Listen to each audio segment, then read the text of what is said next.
feeling a lot of, good vibrations. So my name is Michael, and about the past 8 years or so, I have been involved in nonprofit work around the world. And I was mostly focused on bringing sustainable green energy systems, solar panels, rainwater harvesting systems, focusing on working with orphanages, working in indigenous communities, going to Puerto Rico after Hurricane Maria, crisis situations, Africa, this kind of thing. And I truly found during these years my passion for service. What I realized was the more that I gave, the more that I had to give. And the more I gave, the more I received. It was a great lesson for me. About 4 years ago, at the height of the refugee crisis, the Syrian refugee crisis, I went over to Greece, Lesbos, Greece. And I worked on a search and rescue boat in between Turkey and Greece. We brought about 1,000 refugees over every night. And I would work the night shift, and my wife worked in the refugee camps. And one day I decided, and I had enough energy, I'd go with her to one of the refugee camps. And I went to this refugee camp called Moria. And it was an old prison for holding 3,000 people, and they somehow managed to slam 45,000 people, right?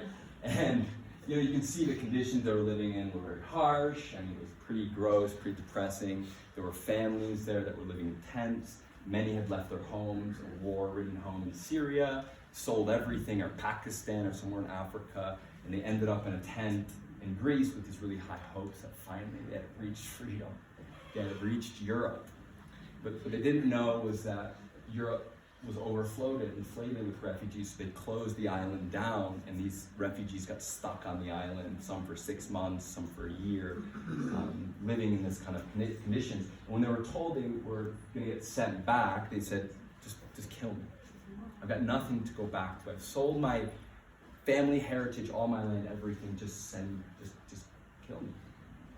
So one day when I went, I brought my little ukulele here, that I just traveled with, this little Hawaiian guitar, and I was teaching a lady some chords. I started playing, and before you know it, people are around me, there's kids dancing, and it's like, yeah, this feels good, no? We're just like chilling, I'm passing my ukulele around, some guys are trying it, and then this good brother here, he looks at me and he's like, can I play your ukulele? And I said, absolutely. I didn't know he was going to take the ukulele, flip it around, and start playing like a drum. And he starts playing like a drum, and from the deepest part of his soul, he starts singing this amazing Arabic song. I mean, very passionate. You can feel the emotion in him.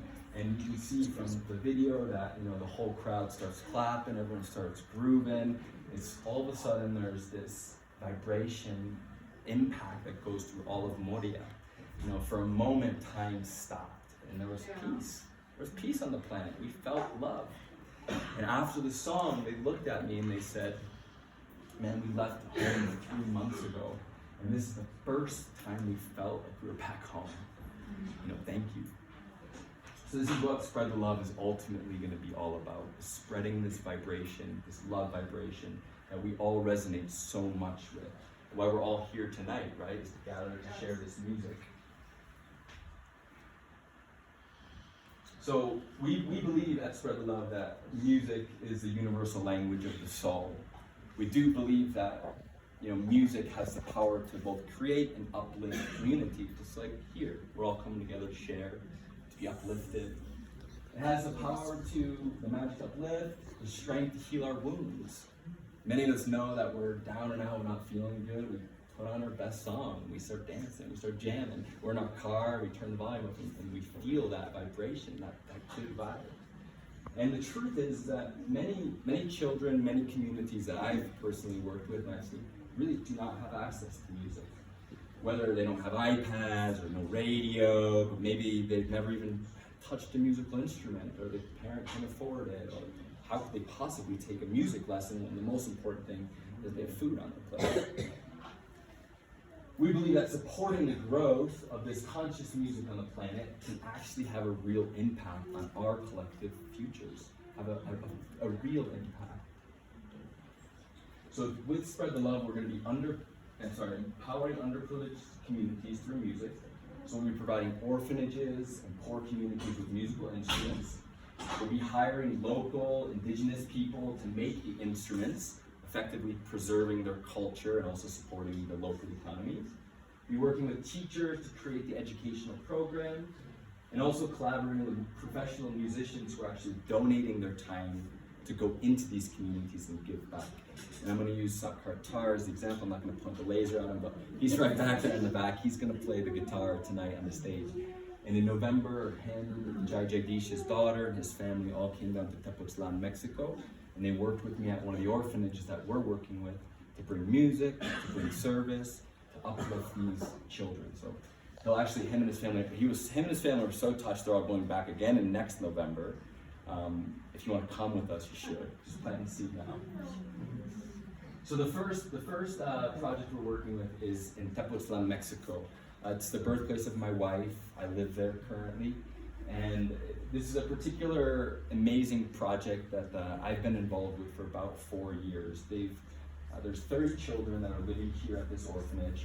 They've all been rejected by the traditional Mexican adoption system because of some kind of disability or some kind of deformity. So they've been told you're unadoptable. In Tashirat, what they did was they created this basically little neighborhood with nuclear families, and they've adopted these children in, and they're not up for adoption, right? This is their home. They have mothers, they have fathers, they do yoga together, they sing together, they eat vegetarian diets, they're on no medication. I mean, the change is real, and it's really mind-blowing to watch. They don't have any music there, though. So this amazing woman, Sandra, in November, she came and was very touched, and she said, you know what, I'm gonna sponsor a set of drums for these guys. You know, I've been in an orphanage in Bali, and I watched the kids all play drums together instead of watching TV, and wow, those kids were so happy. And we know that when we're happy, we're producing, we're effectively contributing to society, right? When we're feeling good, we're able to produce and execute more. So I came right around Christmas time, and I passed out a few ukuleles, which is my instrument of choice because it's really joyful. And this little girl, Surya, looked at me and she said, are you really giving me this instrument?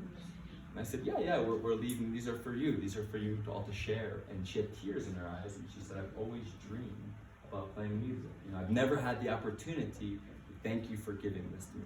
So on Tuesday, I'll go back to Mexico. I have a few drum teachers already lined up that are going to start teaching these 30 children music.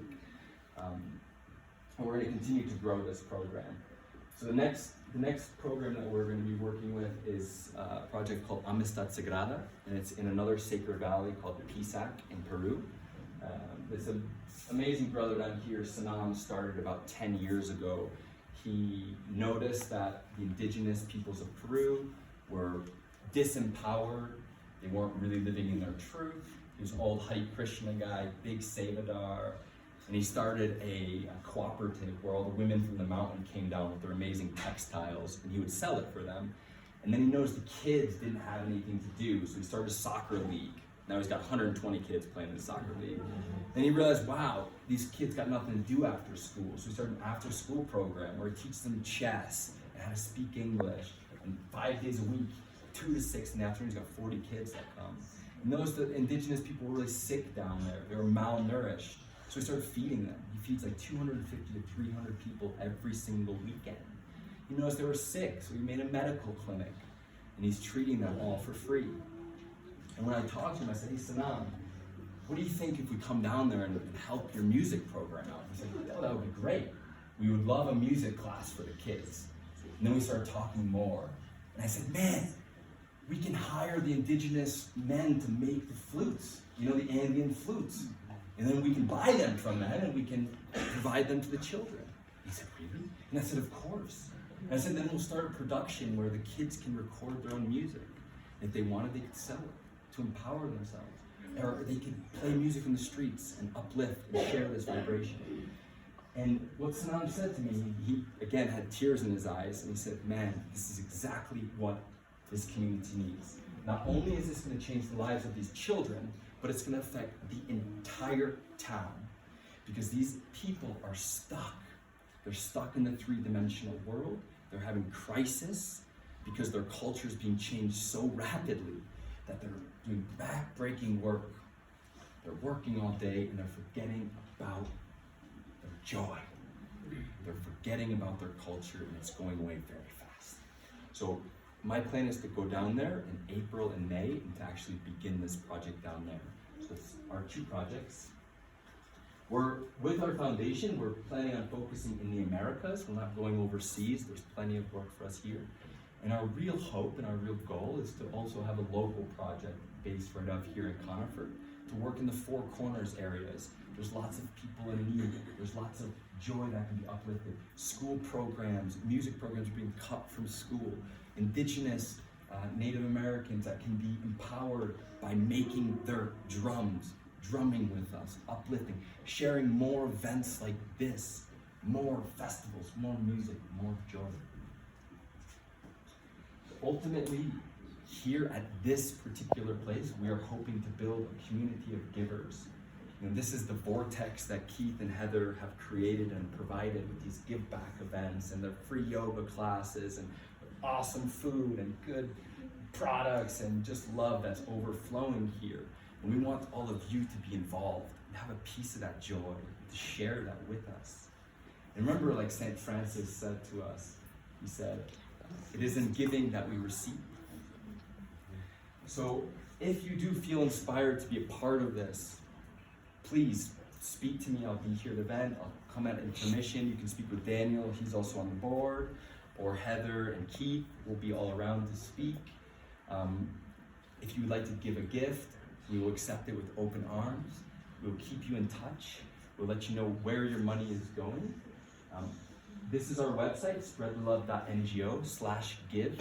Gives you the opportunity, if you would like, to become a monthly supporter.